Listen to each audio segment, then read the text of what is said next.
Trump के सत्ता में आने के बाद रूस यूक्रेन युद्ध की परिस्थिति सकारात्मक रूप से बदलने की उम्मीद है, लेकिन यह उम्मीद धराशायी हो गई और उम्मीद टूटने के साथ ही युद्ध के विस्तार का संकेत भी दे दिया गया है।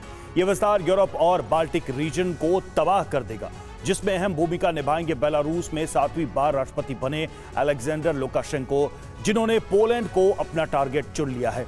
अब बेलारूस किस रणनीति के तहत आगे बढ़ रहा है, इसे हमारी एक्सक्लूसिव वॉर रिपोर्ट में देखिए। रूस यूक्रेन के बीच जारी बारूदी घमासान में कुछ भी नहीं बदला।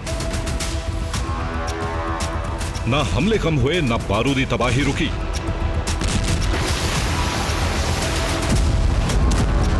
ना ही पोलैंड की जंग की तैयारी पर कोई असर पड़ा।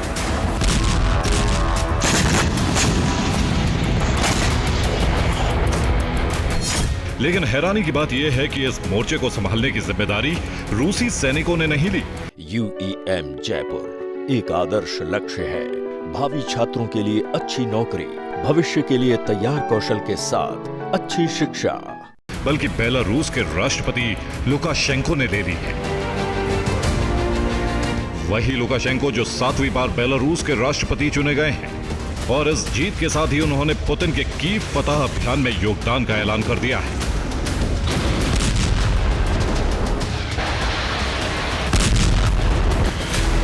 हालांकि लुकाशेंको के ऐलान में यूक्रेन का जिक्र नहीं हुआ है, लेकिन इस युद्ध में रूस की जीत को जरूरी बताकर चुनाव जीतने वाले लुकाशेंको ने पोलैंड का नाम जरूर ले लिया है, जिसका मतलब है कि युद्ध विस्तार में बेलारूस की भूमिका भौगोलिक रणनीति के लिहाज से अहम हो जाएगी।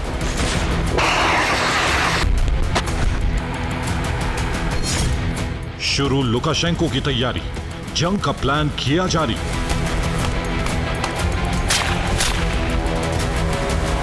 दरअसल लुकाशेंको के युद्ध विस्तार कार्यक्रम की शुरुआत उनके चुनाव प्रचार के साथ हुई थी, जिसमें उन्होंने युद्ध काल में देश को खतरे में बताकर बेहतर तरीके से संभालने का दावा किया था, और जनता ने भी उन पर विश्वास किया। ठीक जीत के बाद उन्होंने अपने कार्यक्रम को विस्तार भी दे दिया, जिसमें यूरोपियन देशों को उन्होंने टारगेट बताया है, और इसकी वजह है यूरोप का बेलारूस की राजनीति में दखल देना।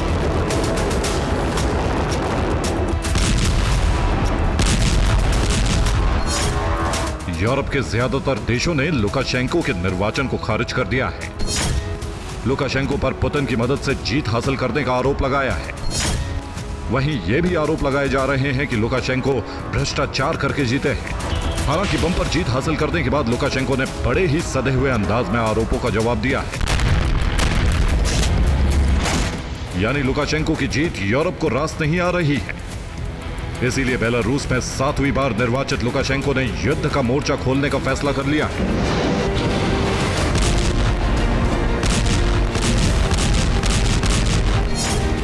और अब पुतिन के बारूदी प्लान के तहत बेलारूस के गोमेल में तैनात रूस बेलारूस की सेना ब्रेगिन की दिशा में बढ़ रही है। यह सेना निप्रो नदी के रास्ते कीव पर हमले की तैयारी में है। इसके अलावा फ्रंट डायरेक्ट गोमेल से चेरनीहिव की तरफ खोला गया है। इसके लिए कीव की तरफ कूच के लिए ब्रोवरी पर सैन्य जमावड़ा करना तय किया गया है।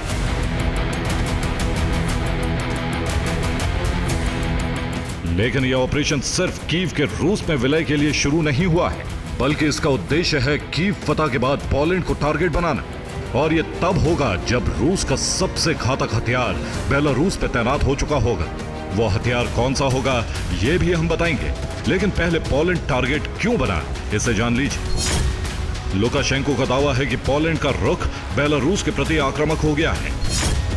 बेलारूस के दुश्मनों के लिए पोलैंड ट्रेनिंग प्रोग्राम चला रहा है। बेलारूस से युद्ध के लिए पोलैंड में तैनाती भी बढ़ाई जा रही है। इसके पीछे उद्देश्य बेलारूस के क्षेत्रों पर कब्जा करना है।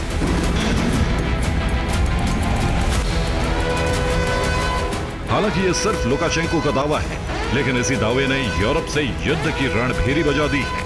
अब सवाल यह है कि लुकाशेंको ने पोलैंड की बजाय शुरुआत कीव से क्यों की? जवाब है एक ऐसे हथियार की डिमांड जिसकी तैनाती से पोलैंड खुद सरेंडर कर देगा। यह हथियार है रूस की न्यूक्लियर हमले में सक्षम ओरेशनिक मिसाइल, जिसकी जल्द से जल्द तैनाती के लिए रूस ने भी हरी झंडी दे दी है। और इस तैनाती तक बेलारूस पोलैंड पर हमला नहीं करेगा, जबकि इस समय का इस्तेमाल मिशन कीव फतह में करेगा।